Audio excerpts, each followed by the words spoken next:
Ustallarët e politikës së vjetër do hartojnë një reformë zgjedhore të re dhe praktikisht e vetmja parti parlamentare që u la jashtë komisionit për të hartimin e kësaj reforme është Lëvizja Bashkë.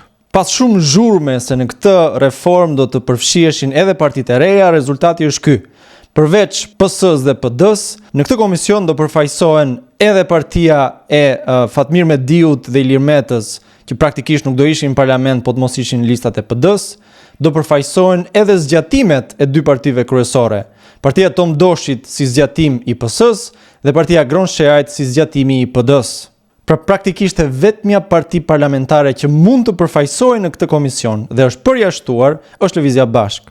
Përveç absurditetit që është qepja dhe shqepja e reformës zgjedhore si pëlhura e Penelopës sa herë që afrohen zgjedhjet, kësaj radhe duket qartë vullneti i ustallarëve të vjetër që t'ja përshtatnin reformën zgjedhore oreksit të tyre, duke e bërë gjithnjë më të vështirë përfaqësimin në parlament për një parti si Lëvizja Bashkë. Megjithatë ne besojmë te populli shqiptar. Ne besojmë se po e përfaqësojmë denjësisht zërin e njerëzve të thjeshtë në kuvend, dhe ne besojmë se sido që ta qepin e ta arnojnë pëlhurën e reformës zgjedhore, në zgjedhjet e ardhshme Lëvizja Bashkë do përfaqësohet më fort e më mirë në kuvendin e Shqipërisë.